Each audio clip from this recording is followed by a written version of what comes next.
Les instructions de Gaffet et du docteur Lalinde, approuvées par le professeur Fumet, étaient de prendre un comprimé, non pas 2, en cas de crise, quitte à recourir à un second 3 heures après en cas de besoin. S'il avait forcé la dose, en connaissance de cause, c'est d'abord parce qu'il avait hâte de mettre fin à la panique de ses nerfs. Ensuite et surtout par protestation, par défi. Le résultat fut qu'avant le délai habituel de 10 minutes, il eut des points noirs devant les yeux, un papillotement qui lui donnait le vertige, et que, une fois dans son fauteuil, vers lequel il s'était précipité comme vers un refuge, la torpeur commença à l'envahir. S'il avait été un homme comme les autres, il s'y serait abandonné avec soulagement, mais on ne lui en laissait pas le droit. Qu'il change si peu que ce soit ses habitudes ou son comportement, et on alertait d'abord le jeune médecin du Havre, qui appelait à son tour celui de Rouen, en attendant que, pour se couvrir, les 2 hommes téléphonent à Fumet.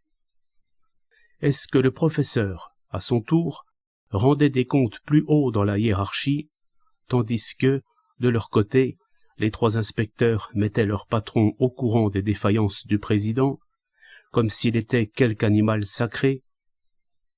Cette idée le faisait bougonner, alors que, paradoxalement, quelques minutes plus tôt, il se morfondait de voir Paris l'oublier, rageait presque parce que quelqu'un ne tenait pas compte de son veto.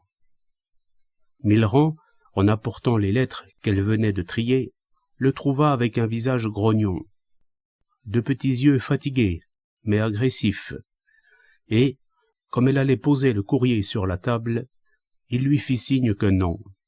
« Lisez !» Il n'avait pas le courage de lire lui-même, car ses paupières étaient lourdes, son cerveau engourdi. Il questionna d'abord. « Où est Madame Blanche ?»« Dans l'antichambre. » On désignait ainsi la bibliothèque la plus éloignée de sa chambre, celle qui ouvrait sur l'entrée principale et qui servait en effet d'antichambre à l'occasion. Si Madame Blanche s'y était installée, avec un livre ou des magazines, c'est qu'elle n'était pas satisfaite de l'état dans lequel elle l'avait trouvée et qu'elle s'attendait à ce qu'il ait besoin d'elle, à moins que ce ne soit Millerand qui lui ait parlé. À quoi bon s'en tracasser, ressasser les mêmes soupçons, les mêmes griefs? Il répéta, résigné, « Lisez !» Le public était persuadé qu'il recevait un courrier important, comme au temps où il était président du conseil, alors qu'en réalité, le facteur n'apportait guère qu'un mince paquet de lettres chaque matin, sauf les jours qui suivaient la publication d'un reportage à son sujet dans un magazine ou un quotidien à gros tirage. Périodiquement, on venait ainsi le déranger, d'un pays ou d'un autre, pour lui poser les mêmes questions, prendre les mêmes photographies, et il savait si bien où on allait lui demander de se placer, qu'il prenait la pose avant que le photographe ait ouvert la bouche.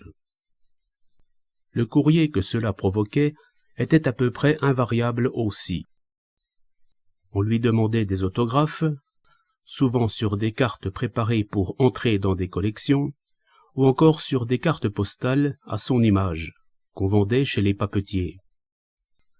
Une gamine de 16 ans, à l'écriture appliquée, lui envoyait, d'Oslo, dans un français approximatif, une série de questions, avec des blancs pour les réponses, expliquant qu'elle devait remettre à son professeur une composition d'au moins 6 pages sur la carrière du président.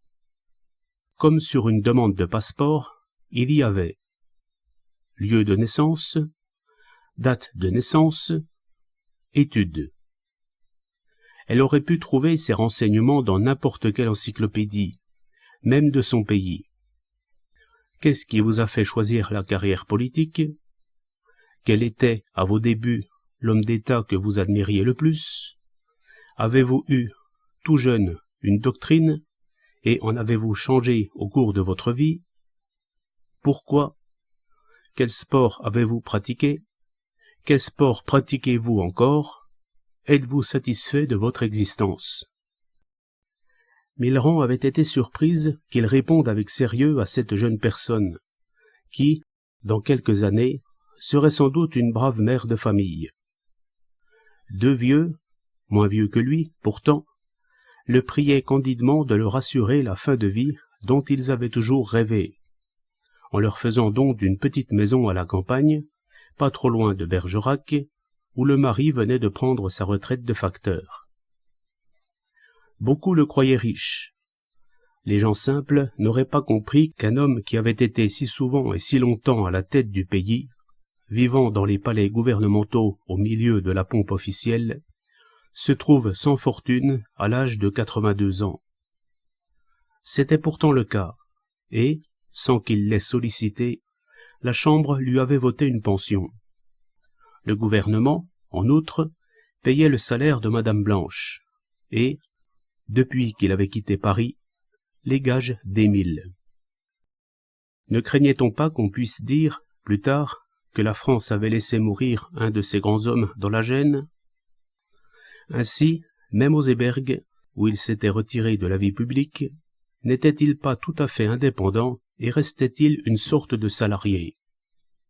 Il est vrai qu'on entretient les monuments historiques, raillait-il parfois. Ou encore, il faisait remarquer qu'une loi interdit aux propriétaires de bâtiments classés d'y apporter le moindre changement. Ne tombait-il pas sous la même rubrique? Avait-il le droit de se révéler sous un jour différent de celui qu'avaient adopté les manuels d'histoire? On y veillait si bien que 3 inspecteurs se relayaient à sa porte et il était persuadé que son téléphone était branché sur la table d'écoute. Son courrier, surtout celui des personnalités étrangères, ouvert avant d'être acheminé. À moins que Millerand ne se charge de rendre compte en haut lieu de ce qu'il écrivait et de ses entretiens. Monsieur le Président, occupé à écrire une importante étude sur un homme que vous avez bien connu, je me permets... Il n'était pas jaloux, et, pourtant, il y avait beaucoup de lettres dans ce genre-là. Pendant 2 décades environ, ils avaient été 5, qu'on appelait alors les 5 grands, qui, chacun représentant son pays d'une façon à peu près permanente, avaient dirigé la politique mondiale. Ils se réunissaient périodiquement, sur un continent ou l'autre, presque toujours dans des villes d'eau, en des conférences qui faisaient accourir de partout des centaines de journalistes et de photographes. Le moindre mot de l'un d'eux, le plus petit froncement de sourcils à la sortie d'une réunion, faisait l'objet de dépêches de presse que les journaux reproduisaient sous de gros titres. Il leur arrivait de se brouiller, pour se raccommoder ensuite d'une façon spectaculaire. Et souvent ce n'était qu'une comédie qu'ils s'amusaient à jouer. Certains de leurs entretiens, qui laissaient le monde haletant, ne roulaient que sur des sujets anodins. L'Anglais, le plus drôle et le plus cynique des 5 dans l'intimité, regardait sa montre en arrivant. Combien de temps sommes-nous supposés discuter avant de nous mettre d'accord sur ce communiqué? Et il tirait de sa poche le communiqué tout rédigé. Si seulement on avait la gentillesse de nous laisser des cartes, nous pourrions faire un bridge. Ils appartenaient à la même génération, sauf l'Américain, qui était d'ailleurs mort jeune, avant les autres, à 67 ans. Il s'était tellement mesuré qu'il connaissait la vraie valeur et jusqu'au moindre tic de chacun. Messieurs, je suis obligé aujourd'hui, pour des raisons électorales impérieuses, de mettre les pieds dans le plat, comme l'écriront tout à l'heure messieurs les journalistes. Nous annoncerons donc que j'ai tapé du poing sur la table et que mon obstination a conduit la conférence dans une impasse. Un parc entourait presque toujours les hôtels de grand luxe, loués pour la circonstance, et, dès que l'un d'eux s'y aventurait, il devenait la proie des reporters et des photographes. Les 5 hommes avaient l'habitude du pouvoir, de la célébrité, et pourtant des bouderies, des échanges de propos aigres-doux avaient été provoqués par le plus ou moins de publicité que chacun recevait. Ils en arrivaient, hommes d'État à cheveux blancs dont le profil, figuraient sur les timbres de leur pays, à se comporter et à réagir comme des acteurs. Le président avait noté, en marge de son livre, des traits de ce genre. Pas tous, seulement les plus caractéristiques, ceux, surtout, qui prenaient une valeur humaine. Et maintenant que, sauf Cornélie, qui avait perdu la raison, il était le dernier survivant du groupe, il avait encore un pincement au cœur quand on lui écrivait pour lui réclamer des renseignements, non sur lui-même, mais sur un de ses anciens collègues. À Londres, à New York, à Berlin, à Stockholm, partout dans le monde, on continuait à écrire des ouvrages sur eux comme sur lui, et il se surprenait à être tenté de faire le total de chacun. « Je répondrai demain. Rappelez-le-moi. Vous pouvez continuer. » Un inconnu sollicitait son aide pour l'obtention d'une place dans l'administration pénitentiaire. « Je suis d'Évreux, comme vous, et, quand j'étais jeune, mon grand-père m'a souvent parlé de vous, car vous habitiez la même rue que lui, et il vous a bien connu. » Millerand l'observait à la dérobée, se demandant s'il s'était assoupi, mais il lui faisait signe, de sa main blanche et lisse, qui avait fini par prendre la beauté définitive d'un objet, de poursuivre sa lecture. « Monsieur le Président, je me suis adressé partout, j'ai frappé à toutes les portes, et vous êtes mon dernier espoir. Le monde entier a célébré votre humanité, votre connaissance profonde de l'âme humaine, et je ne doute pas que vous me comprendrez. Vous, un tapeur professionnel. Passez. C'est tout, Monsieur le Président. Je n'avais pas un rendez-vous aujourd'hui? Avec le général espagnol, oui, mais il vous a fait savoir qu'il est retenu à Saint-Sébastien par la grippe. Il y en avait un, de général, qui les battait tous en longévité, et à qui le président pensait avec une certaine envie et un peu d'irritation. Il avait 93 ans, et, chaque jeudi, il n'en assistait pas moins, ingambe, alerte, un peu farceur, aux séances de l'Académie française, dont il faisait partie. Un mois plus tôt, un hebdomadaire, qui publiait un reportage à son sujet, l'avait montré, en short, le torse nu, faisant sa culture physique dans son jardin, sous l'œil attendri de sa femme, qui, assise sur un banc à l'arrière-plan, avait l'air de surveiller les jeux d'un enfant. Est-ce que cela valait vraiment la peine? À cette heure-ci, à Évreux, on procédait à la dernière toilette de Xavier Malatte, qui n'avait plus à se soucier de rien. Il en avait fini, et lui, qui avait été hanté par l'idée d'enterrement, n'aurait personne derrière son corbillard, à moins que quelques vieilles filles, comme cela arrive, ne se mettent à le suivre machinalement. Pendant longtemps, le président ne s'était pas préoccupé de ceux qui mouraient autour de lui, et qui étaient presque tous ses aînés. Il considérait qu'ils avaient fait leur temps, même s'ils disparaissaient à 50 ans. Puis, quand des hommes qui avaient à peine plus que son âge s'étaient mis à mourir à leur tour, il lui était arrivé, sinon de se réjouir, tout au moins de ressentir une certaine satisfaction égoïste. Un autre s'en était allé, et il restait. Petit à petit, cependant, le cercle des vivants de sa génération s'était rétréci. Les 5 grands avaient commencé à lâcher, et, à chaque fois, il se surprenait maintenant à compter, sans chagrin, mais avec une vague appréhension, comme s'il découvrait que son tour pourrait bien venir un jour. Il n'assistait jamais à des obsèques, sauf dans les cas très rares où il était obligé d'y représenter le gouvernement. Il avait évité les chambres mortuaires, les chapelles ardentes, pas tant parce que cela l'impressionnait, mais parce qu'il trouvait cet apparat de mauvais goût. Il envoyait sa carte, ou se faisait représenter par quelqu'un de son cabinet, et il ne rédigeait pas davantage les lettres ou les télégrammes de condoléances, abandonnant ce soin à son secrétariat. Aujourd'hui, la mort de Xavier Malatte lui faisait un effet différent. Il n'aurait pas pu dire au juste lequel. Son cerveau, à cause du médicament, fonctionnait au ralenti, comme dans un demi-sommeil, et il se produisait un décalage entre ses pensées et la réalité. Par exemple, l'image d'une vieille femme aux cheveux rares et aux dents très longues lui revenait sans cesse, sortie Dieu sait d'où, et elle n'avait aucune raison de ressembler à Évelyne Archambault, puisqu'il n'avait pas revu celle-ci depuis le temps où elle n'était encore qu'une petite fille. Il ne restait pas moins persuadé que c'était elle, telle qu'elle était à présent, et il y avait sur son visage une expression d'une étrange douceur à laquelle se mêlait un reproche muet. Elle avait prié toute sa vie, sans doute pour qu'il se convertisse avant de mourir, comme si des paroles dites à un prêtre eussent pu changer quoi que ce soit. Comme lui, elle était assise dans un fauteuil, une vieille couverture sur les jambes, et il émanait d'elle une odeur fade.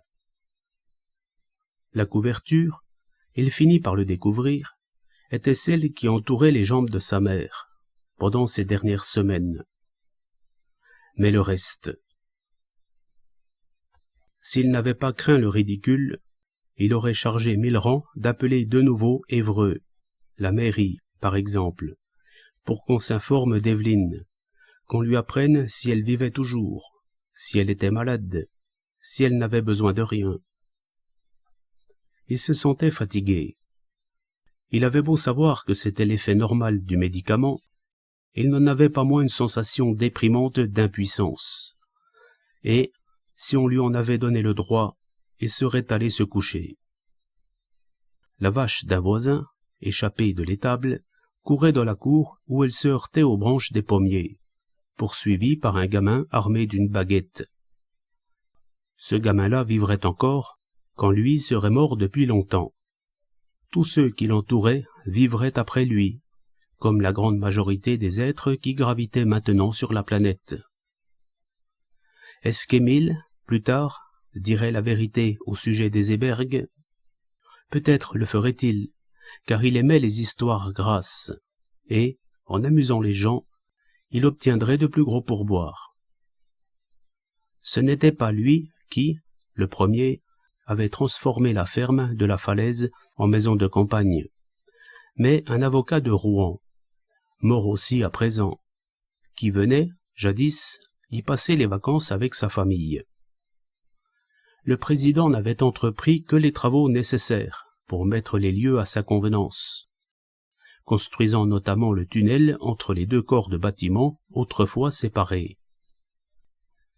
N'attachant aucune importance au nom, il n'avait pas changé celui que portait la propriété quand il l'avait achetée.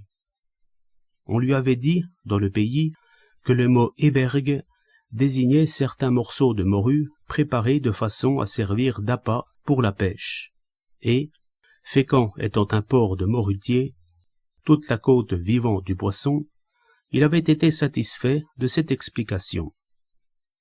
Un patron à la pêche, ou un petit armateur, avait sans doute habité la maison autrefois. Or, un jour qu'Émile arrachait le lierre qui envahissait la margelle d'un vieux puits, il avait mis au jour une inscription assez grossièrement gravée dans la pierre. Les Ébernes, 1701. Le président en avait parlé incidemment à l'instituteur, qui était en même temps secrétaire de la commune et qui venait parfois lui emprunter des livres.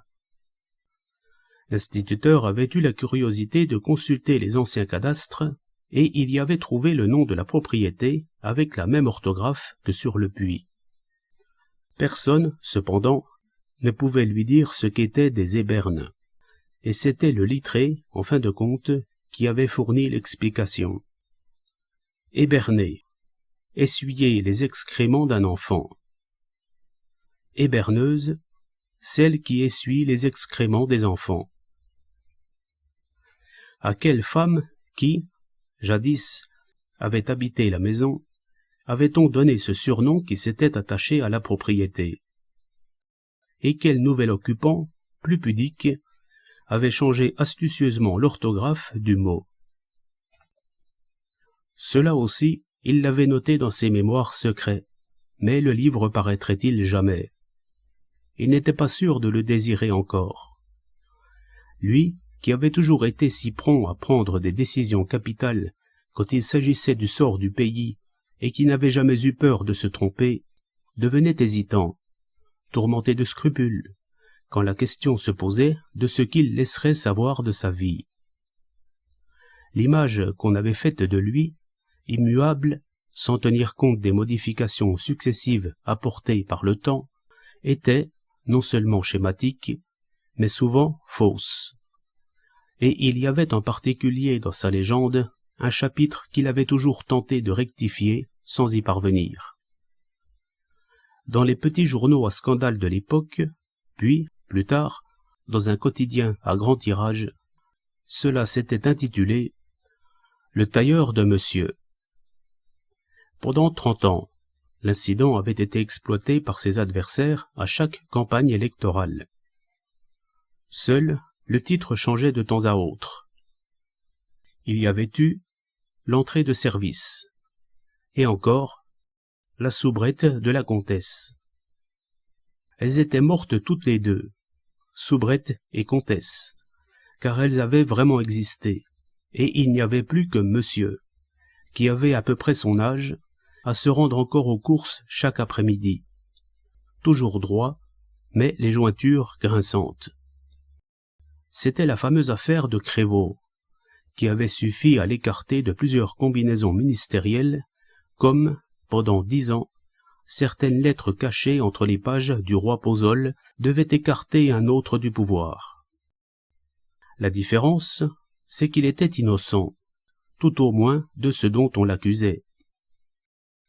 Il avait à peine dépassé la quarantaine, et il venait de recevoir pour la première fois un portefeuille, celui des travaux publics, qui allait lui valoir la visite de Xavier Malatte.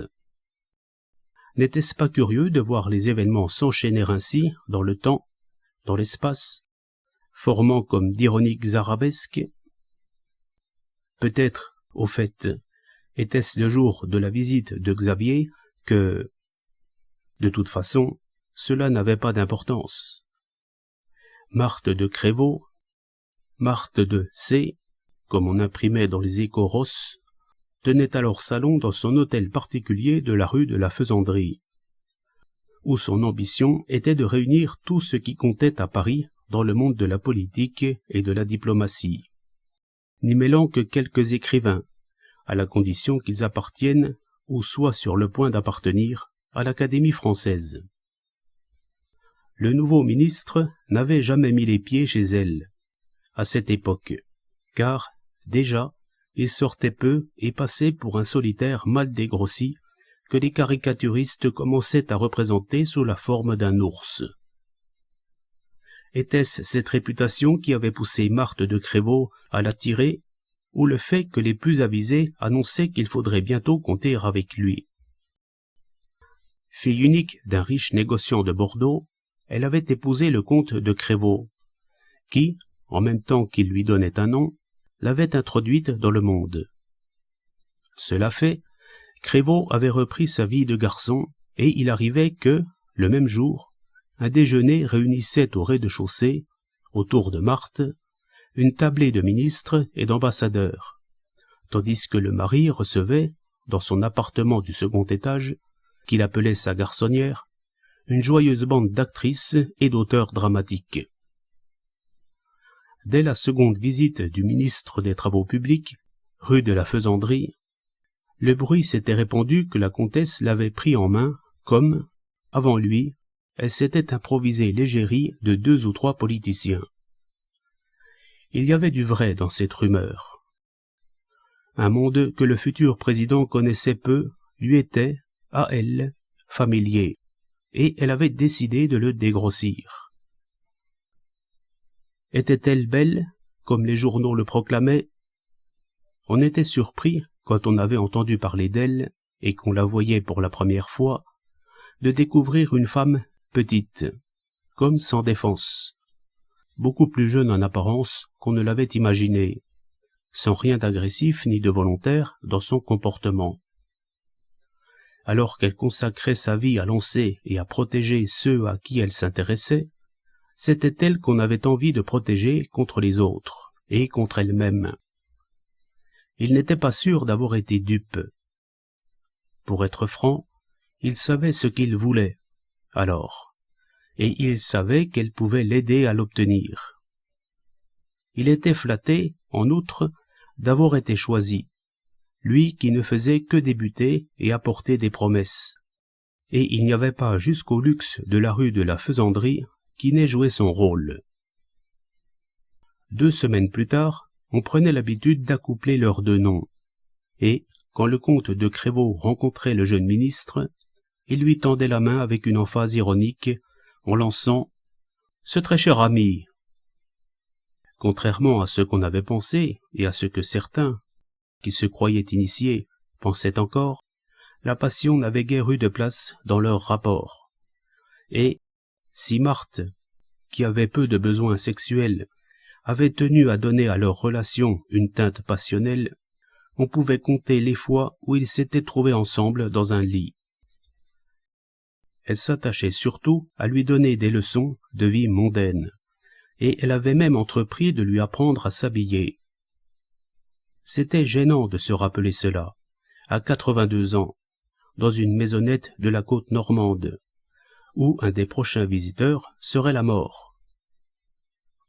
À cause de ce souvenir-là et de quelques autres, il aurait refusé de recommencer sa vie si on le lui avait offert.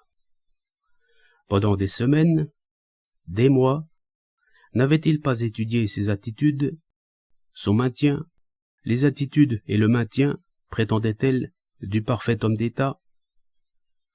Et, lui qui s'habillait correctement, sobrement, sans toutefois attacher d'importance à l'élégance, il avait fini par céder aux instances de Marthe et par aller voir le plus fameux tailleur d'alors, Faubourg Saint-Honoré.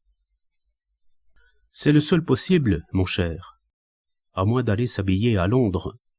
Il est d'ailleurs le tailleur de mon mari. » Il se demandait aujourd'hui s'il ne préférait pas avoir une vilainie sur la conscience, comme Chalamon, qu'un souvenir aussi amoindrissant que celui-là. Il revoyait le tailleur condescendant et ironique, sa propre silhouette dans la glace, avec une manche de veston pas encore accrochée. N'y avait-il pas cru, si peu de temps que ce soit, et n'avait-il pas été jusqu'à changer la forme de ses chapeaux, la couleur de ses cravates et de ses gants? Il avait aussi fait du cheval au bois, de très bonne heure le matin. Les gens qui l'appelaient Monsieur le ministre ne se doutaient pas qu'il était en train de se comporter comme un adolescent en pleine mue, et, par surcroît, il était tombé, chez Marthe de Crévaux, sur une fille dont on allait beaucoup parler à cause de lui, et qui s'appelait Juliette. Elle était à la fois femme de chambre et dame de compagnie, car Marthe ne pouvait supporter d'être seule, et, même pour des courses dans Paris et pour des essayages, avec sa limousine qui la suivait de porte en porte, elle avait besoin d'une compagnie. C'était Juliette aussi qui prenait note des rendez-vous, les lui rappelait, répondait au téléphone, payait les menus emplettes dans les magasins. Elle sortait de la bonne bourgeoisie, et, strictement vêtue de bleu marine ou de noir, faisait très jeune fille de couvent. Était-elle déjà nymphomane? C'était probable, comme il était probable que d'autres en avaient fait l'expérience. Il lui arrivait, pendant que Marthe s'habillait, de se trouver seule, au rez-de-chaussée, avec le futur président du conseil, et elle avait manœuvré de telle sorte qu'un beau jour, poussé à bout, il l'avait prise sur un canapé du salon. Cela devint une habitude, un besoin, et, pour elle, le plaisir n'existait pas sans le danger, qu'elle s'ingéniait à rendre aussi pressant que possible, inventant les situations les plus périlleuses. Il arriva ce qui devait arriver. Marthe de Crévaux les surprit, et son orgueil blessé, au lieu de lui conseiller la discrétion, lui inspira une scène violente, tragicomique, qui attira tous les domestiques. mis à la porte en même temps que Juliette, le ministre n'avait eu d'autre ressource que d'installer sa complice dans un hôtel discret, car il ne pouvait la conduire au ministère et il ne voulait pas d'elle dans son appartement du quai Malaquais. Le lendemain, un petit journal racontait assez exactement l'incident, en quelques lignes, et l'écho se terminait par une phrase attribuée à la comtesse de Crévaux. « Quand je pense que j'ai dégrossi cet homme et que c'est moi qui l'ai habillé. » Avait-elle réellement prononcé ces paroles? C'était possible, car cela lui ressemblait. Elle ne soupçonnait pas qu'elles allaient le poursuivre pendant toute sa carrière, et rendre celle-ci beaucoup plus difficile. Car, ravis de l'aubaine, les reporters avaient mené une enquête, qui aboutit au fameux tailleur de monsieur. On raconta que Marthe de C. avait envoyé le jeune ministre chez le tailleur de son mari, dont on donnait l'adresse, et qu'en fait de compte, Crévaux s'était trouvé payer la note. Aussi blême que Chalamont le jour de la lettre, le ministre des Travaux publics avait décroché le téléphone, appelé le tailleur à l'appareil. Il ne se souvenait pas de sensation plus pénible que celle qu'il avait éprouvée tandis qu'il écoutait une voix résonner à l'autre bout du fil. C'était vrai. Le reporter n'avait pas menti, n'avait rien inventé. Le tailleur, d'une voix polie, mais désinvolte, présentait des excuses. Il avait cru, il avait pensé. « Vous m'avez donc pris pour un maquereau ?» avait-il hurlé dans l'appareil. « Oh, monsieur le ministre, croyez bien que... » D'habitude, il ne payait son tailleur, comme ses autres fournisseurs, qu'au reçu de la facture. Il y avait à peine 3 mois qu'il s'était rendu faubourg Saint-Honoré, et il n'avait pas été surpris de ne rien recevoir. Certaines maisons, surtout dans le commerce de luxe, ne se contentent-elles pas d'envoyer leur relevé en fin d'année? Marthe de Crévaux payait-elle ainsi les complets de tous ceux qu'elle prenait sous sa protection? Il ne l'avait jamais su, car il ne l'avait pas revu, encore qu'elle lui eût écrit pour dissiper un malentendu et faire la paix, quand il était devenu président du conseil. Elle avait eu une fin pénible, immobilisée pendant 5 ans, elle qui s'était tant agitée, par la paralysie, et, quand elle s'était enfin éteinte, elle était si décharnée que son poids était celui d'une fillette de 8 ans. Juliette n'était pas restée longtemps sur les bras du ministre, prise en charge par un journaliste qui l'avait introduite dans le milieu de la presse, où elle s'était bientôt fait une place par elle-même. Elle avait interviewé plusieurs fois son ancien amant, et, chaque fois, s'était montrée surprise qu'il ne profite pas d'elle de nouveau, comme devaient le faire presque tous ceux à qui elle rendait ainsi visite.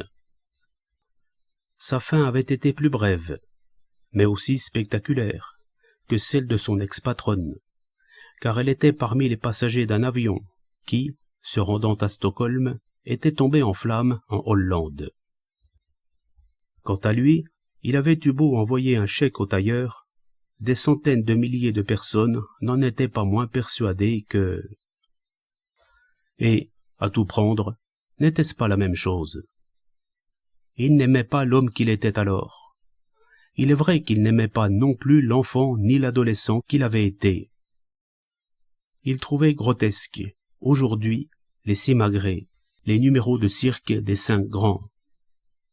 N'avait-il donc d'indulgence que pour le vieil homme qu'il était devenu, et qui se déshydratait lentement, comme la comtesse, jusqu'à n'être plus que du parchemin sur un squelette, avec, dans une tête aux os saillants, un cerveau qui continuait à travailler à vide?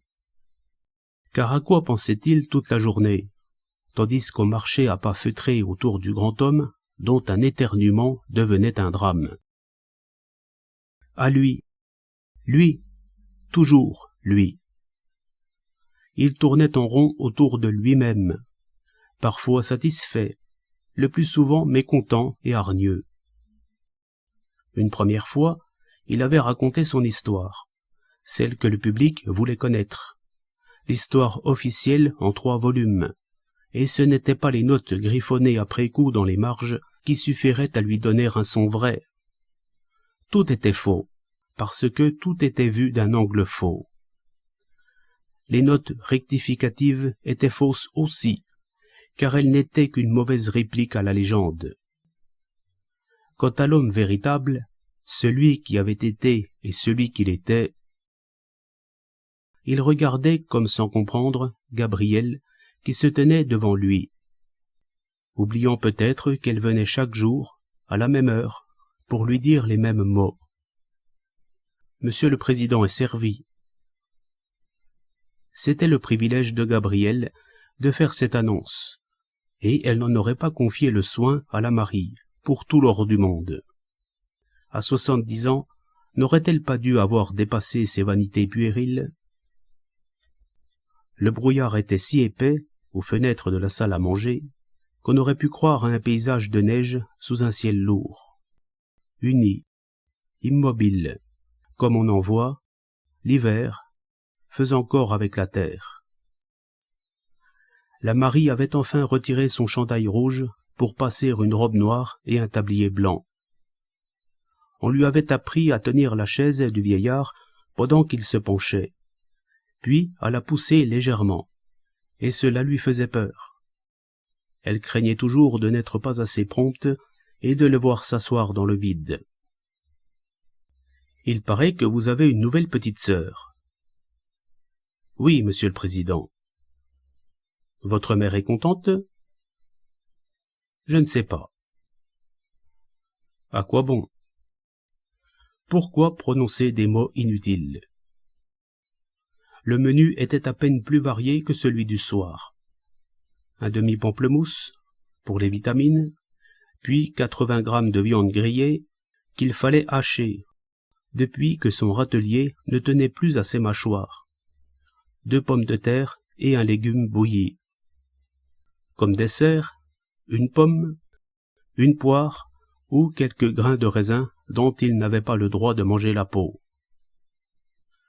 Est-ce qu'à Paris, suivant la tradition, Chalamon allait réunir ses nouveaux collaborateurs dans un grand restaurant où l'on résumerait, au dessert, les grandes lignes de la politique de son cabinet? De son temps, cela se passait presque toujours dans les salons du restaurant Foyot, près du Sénat, ou chez la Pérouse. D'anciens coéquipiers se retrouvaient, qui échangeaient des souvenirs sur de précédents ministères. Des vétérans se voyaient offrir invariablement le même portefeuille sans prestige, et c'était rare qu'il n'y ait pas quelques nouveaux, pas encore au courant des rites, qui observaient les anciens avec inquiétude. Même les bruits de voix, de fourchettes et de verres avaient, semblait-il, à ces déjeuners-là, une résonance particulière. Et les maîtres d'hôtel, qui connaissaient tous les convives, participaient, par leur empressement et leur sourire complice, à la répartition des portefeuilles. Un autre bruit, non moins caractéristique, était celui que faisaient les journalistes et les photographes qui déjeunaient dans la grande salle du rez-de-chaussée, et qui n'étaient pas moins conscients que ceux d'en haut du rôle qu'ils jouaient dans l'événement de la journée. Ces 2 heures-là, en somme, étaient les meilleures de la vie d'un gouvernement.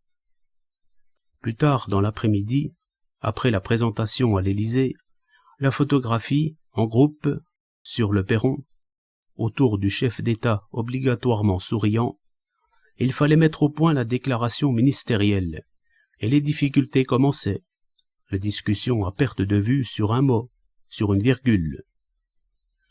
Pour chacun, en outre, des problèmes familiaux et matériels se posaient. Emménagerait-on dans les locaux ministériels avant le vote de la Chambre? Y trouverait-on assez de place pour les enfants? Quels meubles personnels emporterait-on et quelle robe conviendrait pour les réceptions officielles? Il avait connu cette expérience-là 22 fois. Ses historiographes avaient compté pour lui, et 8 fois il en avait été le personnage central. Aujourd'hui, c'était le tour de Chalamon, et il se passait tout à coup un phénomène inattendu.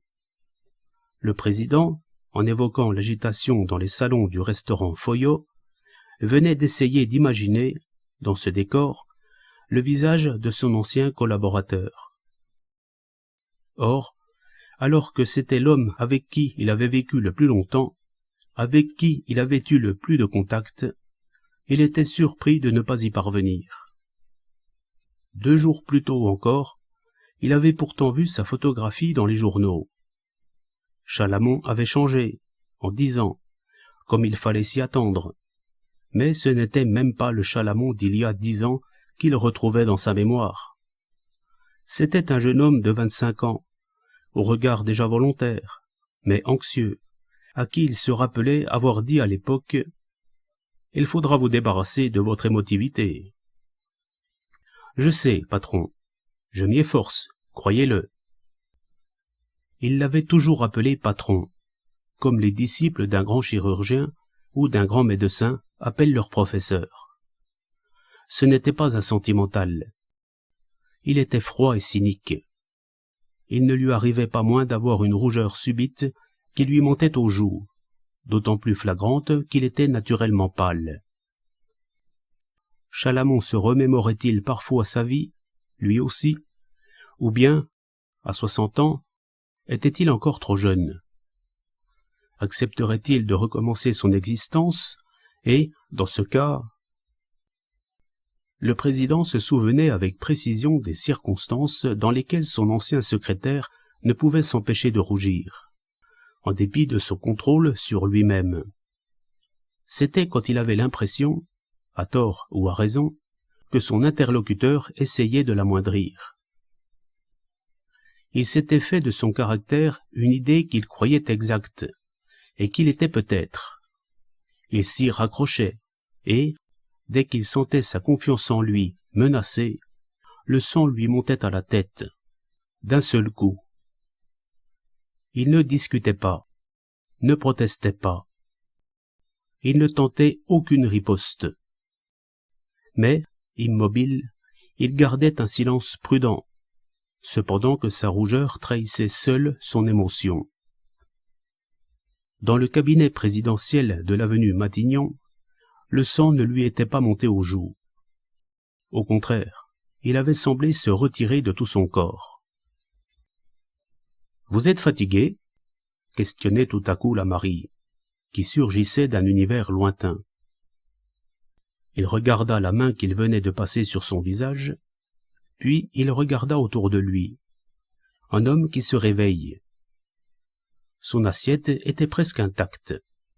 « Peut-être, » admit-il à voix basse, afin qu'on ne l'entende pas de la cuisine. Comme il faisait mine de se lever, la Marie se précipita pour retirer sa chaise, et il avait l'air si cassé et si faible qu'elle lui soutint le bras. « Merci, je n'ai plus faim. » Elle ne savait pas si elle devait le suivre ou non. Elle le suivait des yeux, courbés, avec ses longs bras qui pendaient, tandis qu'il s'engageait en oscillant dans le passage conduisant au bureau. Elle devait se demander s'il n'allait pas tomber, car elle se tenait prête à se précipiter. Il n'eut même pas besoin de se tenir au mur, et, quand il eut enfin disparu, la Marie haussa les épaules, se pencha sur la table pour desservir. Lorsqu'elle entra dans la cuisine avec les plats et les assiettes, Millerand s'inquiéta. Qu'arrive-t-il? Je ne sais pas. Je crois qu'il est allé se coucher. Il a l'air fatigué. Mais le président n'était pas dans son lit, et quand, sur la pointe des pieds, Millerand pénétra dans le bureau, elle le trouva qui dormait, la bouche entr'ouverte, dans le fauteuil Louis-Philippe.